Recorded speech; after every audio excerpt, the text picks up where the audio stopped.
Moçada, eu estou tendo o grande prazer de estar com o meu grande amigo Nelson Bittencourt.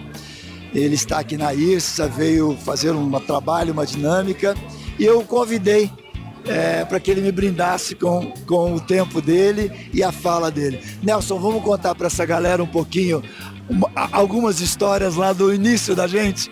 Conta um pouco a tua introdução da educação física e depois a gente conecta um pouco aqui como é que eu fui aí abençoado, iluminado de ter você na minha vida para me ajudar. Bom, primeiro, obrigado aí pela oportunidade, Jorge. É um prazer como amigo, é um prazer como parceiro de trabalho. E a minha história começa lá atrás, quando você tinha 3 profissões, né? Que era a medicina, a engenharia e o direito, né? Quando meu pai perguntou o que você quer ser quando crescer, como eu não queria ser médico nem advogado, eu fui ser engenheiro, né? E concluí a engenharia já entendendo que não era aquilo que eu queria. E aí digo, bom, sempre gostei muito de esporte, acho que vou para a área do esporte, né? E uma coisa curiosa que me chamou a atenção é que quando eu retornei ao Rio de Janeiro, quando eu tinha saído para fazer engenharia, os meus amigos da época que eu ainda não estava concluído a engenharia me perguntaram, e aí, como é que foi a formação em engenharia? Ah, foi muito boa, coisa e tal, mas hoje eu estou fazendo educação física. Os caras me olhavam e diziam assim, educação física? E eu contava para eles, né, que eu acordava às 7 horas da manhã, dava a primeira aula, que às 7 da noite era a turma mais cheia, que eu mais gostava, que eu tinha muito carinho pelos meus alunos, coisa e tal. E eles me perguntavam assim com muita propriedade, né, mas você trabalha em quê? Quer dizer, e eu ficava sem entender, como assim? Sim, porque eu comecei a perceber que a pessoa não podia ser feliz e trabalhar, né, que eram coisas dissociadas, né. E aí, nesse processo da educação física, eu comecei a perceber que o que eu tinha feito na engenharia tinha tudo a ver quando eu comecei a estudar biomecânica. Porque, na realidade, a engenharia me permitiu entender um pouco mais os pontos de apoio, tudo que a biomecânica traz pra gente, né? Nesse percurso, eu comecei a me dedicar à musculação e nos conhecemos. E na Castelo Branco, onde eu tive o privilégio de ser teu professor, e às vezes você agradece o fato de eu ter te ajudado, na realidade eu não ajudei, eu não atrapalhei, né? E não atrapalhar é diferente de ajudar, porque a pessoa tem o dom, tem a carreira já dentro dela. E o legal é quando você começa a perceber que você é o que você já é. Ou seja, eu começo a perceber que eu já sou capaz de fazer aquilo, apenas alguém não chegou lá e disse, olha, você já tem isso, tá? É por aqui o caminho, né? Então acho que uma das coisas muito legais que a gente pôde conviver nessa fase da musculação do Rio de Janeiro foi o fato de que, primeiro, eu acho que eu ensinei algumas coisas e aprendi muito também, né? Principalmente na questão do convívio. Eu acho que em resumo seria isso. Essa é a primeira etapa, né? Compartilhando com vocês, o Nelson começou uma disciplina que na época não chamava musculação, essa parada hoje que nós tivemos que brigar muito com a diretora da universidade para poder botar a disciplina que a gente chamou de pesos e halteres.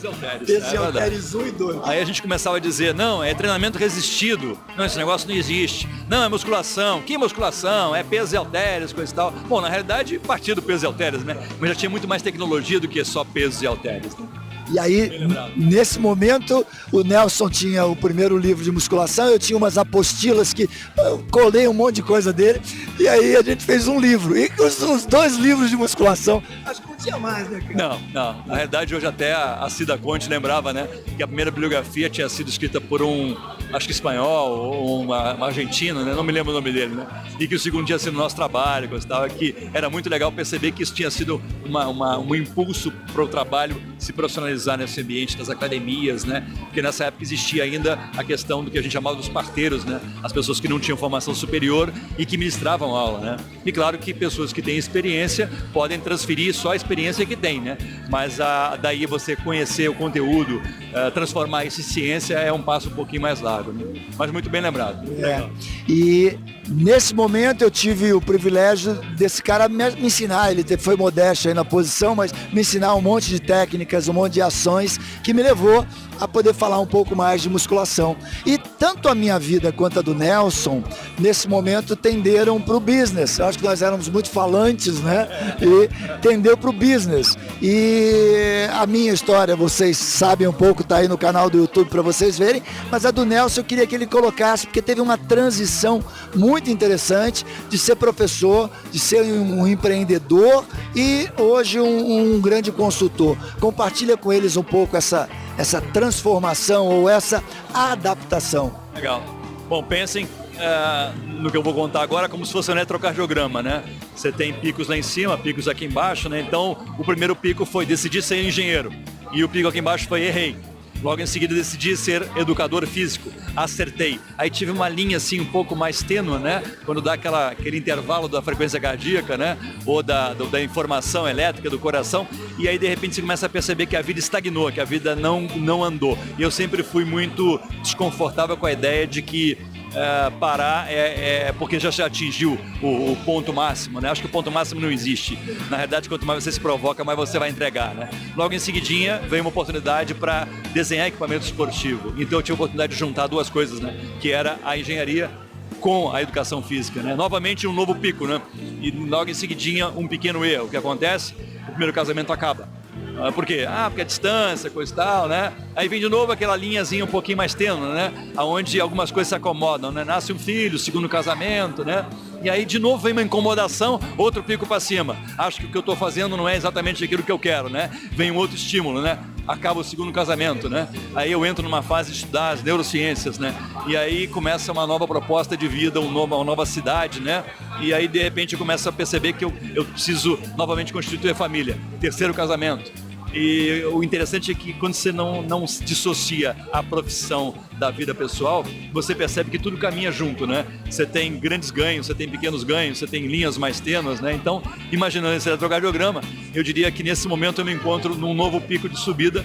Inclusive hoje aqui na ISA foi muito interessante, porque eu fiz uma proposta ao Tavigo, que é o coordenador do curso de coordenadores, em que eu disse para ele, Tavigo, no lugar de fazer uma palestra de 1h20, vamos fazer o seguinte, vamos fatiar esse negócio. Ele falou, como assim, Nelson? Simples assim, eu vou assistir os nossos colegas que tem um belo conteúdo técnico, onde eu não me sinto muito mais confortável, porque a minha vida se voltou exatamente para recursos humanos e as neurociências, e nesse conteúdo técnico que eu assisti, eu vou procurar pensar aquilo que tem a ver com o recursos humanos, né?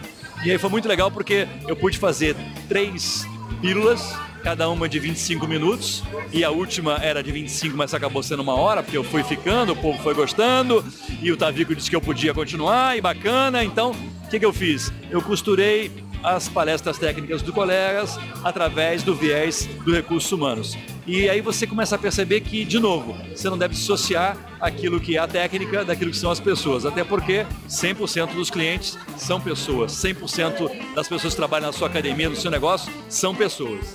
Então, se você não entende de pessoas, obrigatoriamente você não entende de negócio, né? Queria te convidar, a minha audiência, quem está nos ouvindo aqui, é fundamentalmente proprietários ou empreendedores que querem entrar nas academias. Deixa para eles algumas sugestões, não sei se 1, 2, 3, mas a que se sinta confortável, de sugestão do que é esse empreendedor, do que esse dono de academia deve estar olhando hoje. Quais são as tuas principais sugestões para que eles se dediquem? Eu vejo que o empreendedor ele tem que fazer algumas perguntas clássicas, né? Quando você tem um recurso financeiro, é importante que esse recurso financeiro esteja alinhado com a estratégia que você pretende na aplicação deles. Evidentemente que a parte do business plan é algo até simples de ser feito, mas quando você fala de foro íntimo, algumas perguntas devem ser respondidas para ver se efetivamente aquilo que você escolheu fazer está alinhado com aquilo que são os seus valores, os seus princípios e a sua vontade. Então eu colocaria algumas perguntas, né? Primeiro, você faz o que você gosta? Imaginando que você já está lá dentro do negócio, né? Segundo, você gosta do que você faz? São coisas diferentes, né?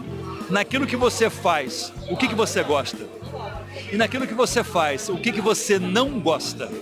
Porque veja, em toda relação financeira, em toda relação pessoal, vão existir sempre momentos de ganha-ganha, que é o ideal, de ganha-perde, mas você perde para poder aprender alguma coisa, de perde-ganha, de perde-perde, e no final o somatório deve dar sempre positivo, porque a imperfeição está presente na nossa vida, né? E nós não procuramos, evidentemente, traduzir a imperfeição a partir daquilo que a gente deseja, sim aquilo que pode acontecer. Mas quando você olha para a imperfeição como uma oportunidade, né? Você vê que ali também tem alguns ganhos nos erros, né? Acho que o outro recado, e talvez o último, fosse a cultura do erro deve fazer parte das nossas aprendizagens. Quando você acerta, o seu cérebro normalmente recebe aquilo apenas como uma consequência. Bom, acertei, não fiz mais do que a minha obrigação. Mas quando você erra, qual é a oportunidade que você tem? Na realidade, no erro é que existem oportunidades para você poder aprender com ele. Então, quando você se perguntar naquilo que você faz, o que você não gosta, é interessante entender que, às vezes, você vai errar nessa resposta. mas nesse erro também existe uma oportunidade. Até porque não fazer certo da primeira vez realmente é um erro, né? Da segunda é decisão. Beleza, Nelson. Eu adorei esse papo, eu sempre que estou com ele adoro, é muito bom. Tenho certeza que vocês vão adorar essa entrevista. Nelson, muito obrigado. É sempre um grande prazer estar com você, um grande aprendizado.